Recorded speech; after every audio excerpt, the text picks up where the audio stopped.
Welcome back to the Index.ai Academy. Picture this: financial freedom.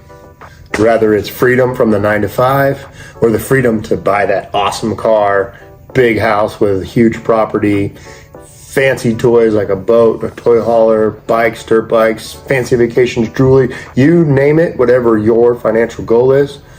Imagine having that ability to do that fast forward in 6 months, 1 year, 5 years, 10 years from now, instead of the traditional lifetime that it takes, sometimes with the traditional markets. Millions of people are turning to the cryptocurrency to make that dream a reality. So you want to invest in crypto. So before you invest in crypto, let's get a simple understanding of how it started with the original cryptocurrency, Bitcoin, and where that has grown today and where the possibilities and the projections for the future are. Bitcoin. Who created Bitcoin? Nobody really knows. Maybe somebody does, but they're not talking about it. It's either a group, a person, or a couple of people that go by the name of Satoshi Nakamoto.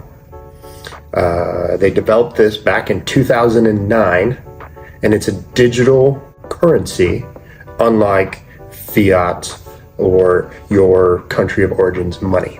There are no banks involved, and this is person-to-person, business-to-business, peer-to-peer, without any middleman like the bank, wondering why you're sending money, to whom you're sending money, and for what reason. Not their business.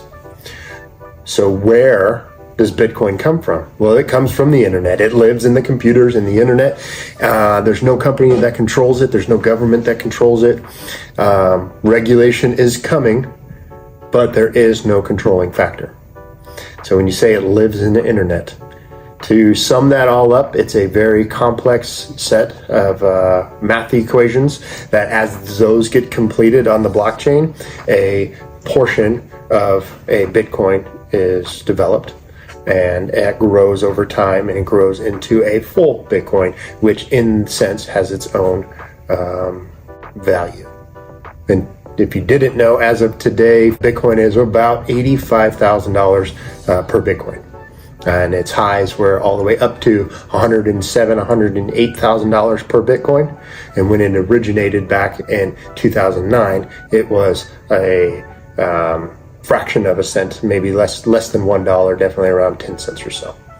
Why Bitcoin? Why do we need this new currency?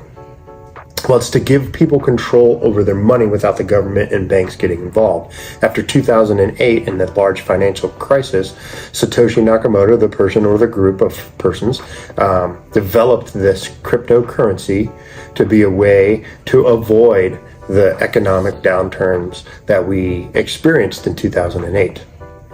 How is this done?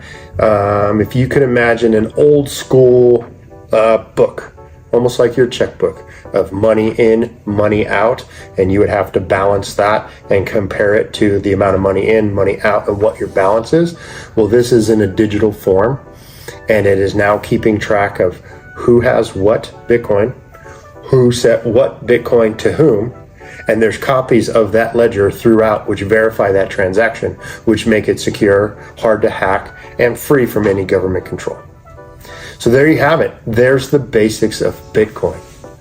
Now, what has cryptocurrency grown into? Cryptocurrency, according to CoinMarketCap, there are tens of thousands of cryptocurrencies on the market that are active. Some estimates show that there might be up to millions of cryptocurrencies that are inactive, that never caught on, that have been shut down and regulated or deregulated to the point to where they can no longer operate. But currently today, there are tens of thousands of cryptocurrencies on the market that offer value, that offer culture, that offer excitement, that offer ways for money and information to flow freely. Let me know in the comments what you want to see next. Tutorials, market tips, and more about Index.ai. Don't forget to like, subscribe, and hit that bell so you never miss an update.